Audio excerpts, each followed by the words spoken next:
beaucoup de questions qu'on se pose, énormément de choses qu'on cherche. Et c'est vrai que pouvoir un petit peu condenser tout ça pour pouvoir donner des conseils pertinents aux gens, il y a des choses que j'aurais aimé savoir, il y a des choses que j'ai découvertes au fur et à mesure. Il y a tellement de choses à dire sur les débuts du streaming, il y a tellement de choses à dire, que ce soit sur le matériel ou sur d'autres choses. Alors, on va passer tout de suite à ça. Donc, quand vous commencez à streamer, si c'est quelque chose qui vous tente, il faut déjà vous poser des questions sur vos motivations pour streamer. Sachant qu'il n'y a pas de mauvaise motivation pour streamer. Ça peut être pour partager vos passions, parce qu'il y a vraiment quelque chose que vous avez envie de transmettre, que ça soit artistiquement, que ça soit par rapport à votre personnalité, votre humour, les jeux que vous adorez, des jeux dans lesquels vous êtes extrêmement bon, des jeux que vous connaissez par cœur. Ça peut être parce que vous avez envie de devenir populaire, devenir connu, il n'y a pas de mal à ça. On en avait parlé avec Ted Etienne, il n'y a aucun mal à vouloir devenir populaire, devenir connu. Ça peut être parce que vous voulez vous faire de l'argent avec. Donc comme je vous dis, il n'y a pas de mauvaise façon de faire, que ça soit partager vos passions, devenir populaire, faire de l'argent, les trois sont tout à fait valables. Vous pouvez avoir qu'une des trois, vous pouvez en avoir deux, vous pouvez avoir les trois. Il n'y a pas de mauvaise motivation en fait pour commencer à streamer. Et il n'y a pas de raison, en fait, contrairement à ce que moi je ressentais au début, de vous dire que faire de l'argent avec, c'est pas légitime. Le temps que vous passez à streamer, c'est du temps que vous ne passez pas à travailler, que vous ne passez pas à faire quelque chose qui vous rapporte de l'argent. Pourquoi est-ce que ce temps que vous investissez sous prétexte que c'est sous une passion ne mériterait pas, entre guillemets, d'être rentabilisé derrière? Donc il n'y a pas à vous sentir mal par rapport à ça, même si moi c'était mon cas, je me sentais toujours assez mal par rapport à ça. Et en fait, je pense que c'est super important justement de pas se culpabiliser par rapport à ça et de se dire voilà, j'ai envie d'atteindre ces objectifs-là, j'ai envie d'en faire peut-être ma source de revenus, j'ai envie à travers cette plateforme de faire connaître mon art et de devenir connu à des degrés divers.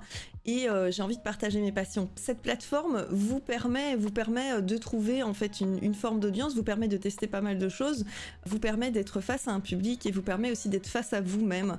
Et ça, c'est quelque chose qui est finalement assez précieux. Donc, au niveau des motivations, comme je vous dis, c'est important de connaître vos motivations. Pourquoi ? Parce que en fonction des motivations que vous avez, qu'elles soient financières, qu'elles soient passion ou qu'elles soient par rapport à la notoriété, votre façon d'aborder le stream va être sensiblement différente dans votre façon de faire. À savoir, si vous êtes quelqu'un qui souhaitait partager vos passions, il faudra beaucoup communiquer sur cet aspect passion aussi en dehors du stream.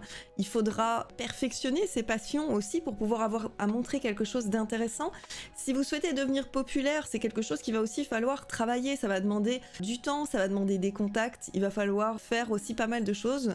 Et si vous voulez vous faire de l'argent avec, pareil, il va falloir faire en sorte que votre chaîne soit monétisable et soit intéressante, suffisamment intéressante pour que les gens aient envie de vous soutenir financièrement à travers ce que vous faites. Et comme je vous dis, au niveau des motivations, voilà, je pense qu'il faut être ambitieux, d'accord ? Vous avez le droit d'être ambitieux, mais il faut surtout être réaliste quand même dans ce que vous voulez faire.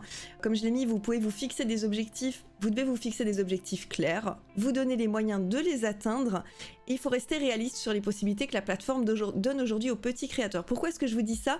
Parce que je ne veux faire de peine à personne en disant ça, mais vous ne serez pas le prochain Zerator, vous ne serez pas la prochaine Magla.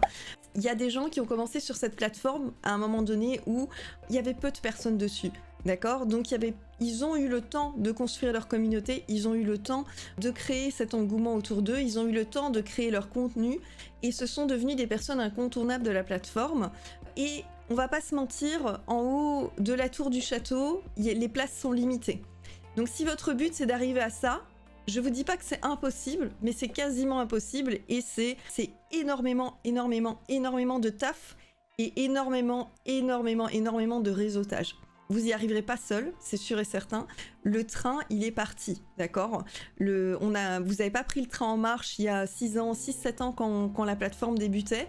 Aujourd'hui, les places, elles sont limitées, il faut s'en rendre compte. Ça ne veut pas dire que vous ne pouvez pas faire votre petit bonhomme de chemin, ça ne veut pas dire que vous ne pouvez pas proposer quelque chose de bien, ça ne veut pas dire que vous n'avez pas d'avenir dans le streaming. Ça veut juste dire qu'il faut être conscient des réalités par rapport à ça.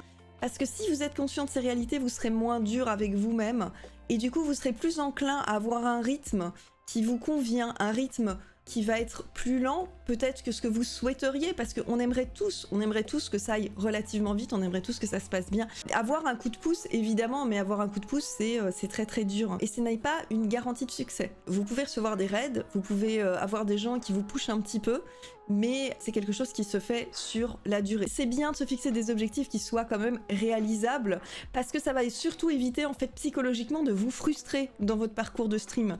Si vous vous fixez des objectifs qui sont trop hauts, tout de suite, vous allez avoir le sentiment que vous n'arriverez jamais à les atteindre. Si vous regardez le haut de la montagne, plutôt que de regarder les marches devant vous, les petits escaliers, vous allez voir, vous allez vous dire, mon Dieu, c'est impossible, je vais jamais y arriver, c'est beaucoup trop haut. Alors que si vous regardez les marches et vous vous dites, je monte une marche, et puis je vais monter une autre marche, etc., et que vous regardez là où vous marchez, au lieu de regarder là où vous êtes censé aller, vous allez avoir plus de facilité à accepter que ça va prendre du temps. J'espère que cette vidéo vous aura plu. Si c'est le cas, pensez à la liker, la partager, et abonnez-vous pour ne pas manquer les prochaines. Merci, et prenez soin de vous.